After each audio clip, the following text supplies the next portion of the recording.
હવે આગળ આપણે જોઈએ ટ્રીક નંબર 22 છે. એની અંદર એવું છે કે નિયમિત વિદ્યુત ભારિત રિંગ પર એક નિયમિત શું કરે છે, વિદ્યુત ભારિત રિંગ લઈએ છે. ત્રિજ્યા r ધરાવતી રિંગ પર કુલ વિદ્યુત ભાર q વિતરિત થયેલો છે. આ રીતે આ ત્રિજ્યા ધરાવતી રિંગ હશે કે જેના પર q વિદ્યુત ભાર જે છે વિતરિત થયેલો છે. તો રિંગના કેન્દ્ર પર વિદ્યુત ક્ષેત્ર હંમેશા 0 હશે.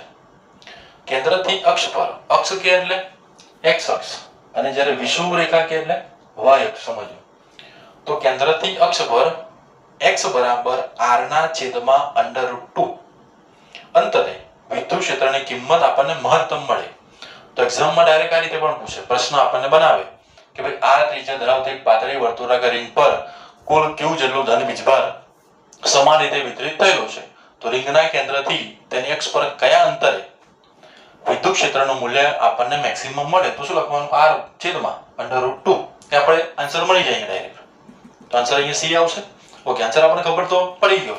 પરંતુ હવે મારે એવું વિચારવું છે કે કેન્દ્ર પર વિદ્યુત ક્ષેત્ર 0 કેમ થયું. તો જો સમાન રીતે જે વીજભાર જે વિતરિત થયેલો છે રિંગ પર એ એકબીજાના સામસામે, જો આ બળ લગાવશે ધન છે, આની સામે આ માનો, તો બંને એકબીજા પર કેવું બળ લગાડશે, અપાકર્ષણ બળ લગાડશે, સરખું બળ લગાડશે. એટલા માટે અંદર કોઈ ચાર્જ નહીં હોય, આના પર એટલું બળ લગાડશે, આના પર એટલું બળ લગાડશે, આના પર એટલું બળ લગાડશે. એ રીતે સામસામે એકબીજાનું શું કરશે, જે બળ જે છે નાબૂદ કરે.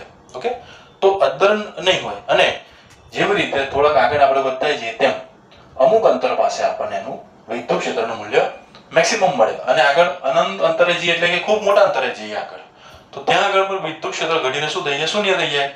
તો અહીંયા જો ગ્રાફ આપણને આ રીતે મળે, શરૂઆતમાં 0, પછી વધે, એક વેલ્યુ પાસે મેક્સિમમ મળે, અને પછી ઘટીને 0 થઈ જાય. ઓકે, હવે એક્ઝામ ની અંદર ધારો કેવું કહેલું હોય તમને કે અહીંયા તમને ત્રિજ્યાની વેલ્યુ આપી હોય, તો r બરાબર 16√2 એવું આપ્યું હોય, તો તમારે શું કરવાનું, આની અંદર એ વેલ્યુ આપણે મૂકી દઈએ કે ભાઈ x બરાબર 16√2 ડિવાઇડેડ બાય 2 √2. તો આન્સર શું મળે, 16 મળે.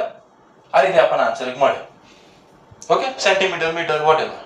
તો ખબર પડે અહીંયા તમને આ રીતે આન્સર આપે. કારણ કે અમુક એક્ઝામ એવું હોય છે કે કેલ્સી તમને ત્યાં એલાઉ નથી હોતું, તો એટલા માટે તમને આ રીતે એક રકમ બનાવીને આપે કે તમને ડાયરેક્ટ એવો જવાબ મળી જાય. Okay, thank you.